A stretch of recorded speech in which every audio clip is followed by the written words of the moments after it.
이재명 대표가요, 오는 25일에 1심 선고가 나오는 그 위증교사 사건과 관련해서 실패한 교사다라면서 무죄를 주장하고 있습니다. 그러자 오늘 한동훈 대표가 그건 대단히 성공한 위증이다라고 공개 비판했습니다. 들어보시죠.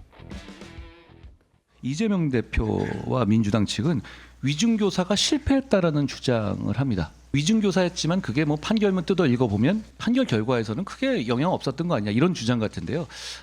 이거는 죄송한 말씀이기도만 무식한 소리입니다. 위증교사가 성공했는지 여부는 위증을 해달라고 부탁한 당사자가 위증을 했냐 여부로 결정되는 겁니다. 뭐 당연한 얘기 아닙니까? 위증의 수혜자는 이재명 대표뿐이었거든요.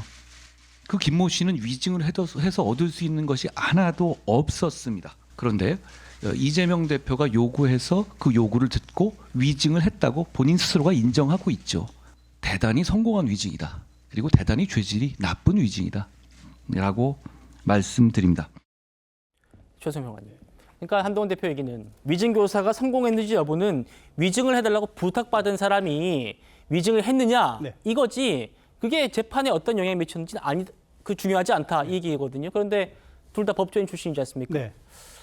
참 어떻게 이렇게 하나의 사례를 두고 이렇게 상의합니까? 보네요. 저는 재밌는 게 그렇잖아요. 이재명 대표 논리는 딱 그거예요. 내가 이득을 본 게 없으니 이 장사는 성공한 장사가 아니다. 장사한 건 맞잖아요.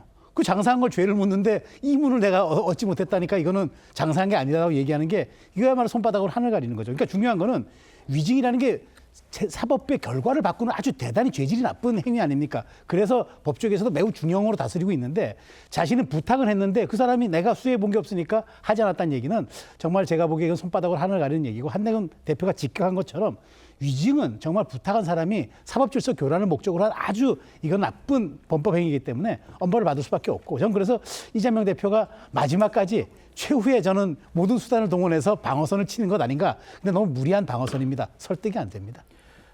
이재명 대표 최근엔요 이 위증교사 재판부에 직접 쓴 피고인 진술서까지 제출을 했다고 해요. 분량도 만만치 않습니다. A4 용지 16장 분량을 제출했다고 하는데 박재곤님 지금 최후 변론과 최종 진술 마쳤잖아요.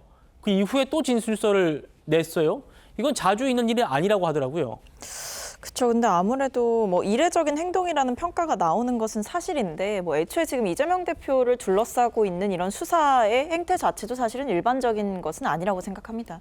그리고 지금 나오고 있는 여러 가지 쟁점들 그리고 맞붙고 있는 이런 형국들을 봐도 결국에는 이 사안 자체를 어떤 법적으로 명확한 근거가 있고 명확한 법리가 서 있어서 서로 다투고 있는 모양새보다는 어쨌든 야당 대표의 지위가 있기 때문에 여당 대표도 나서서 말을 얹고 이 부분에 대해서 또 공방이 이루어지고 이런 일들이 있어서 저는 일단 어쨌든 이재명 대표 측에서도 그렇고 이재명 대표 본인도 할 수 있는 데까지는 해보는 것이다라고 저는 생각을 하고 여기에 대해서 이 대표나 이 대표 측 변호인들의 논리는 저는 일관되다고 봅니다. 뭐 앞에서 나왔던 것처럼 위증교사가 효과를 발휘하지 못했다라는 것의 전제는 애초에 위증교사를 한 적이 없다라는 것이 이 대표 측의 분명한 입장이기 때문에 그 부분 다시 한번 말씀을 드리고 위증교사를 사주한 적이 없을 뿐만 아니라 설령 검찰의 논리대로 위증교사를 사주했다라고 하더라도 결과적으로 봤을 때 검찰이 이야기하는 것처럼 어떤 그 위증교사의 사주의 결과물이 이 대표에게 유리하게 작용했느냐 그러지 않았다 이 부분을 한 번 더 지적한 걸로 보입니다.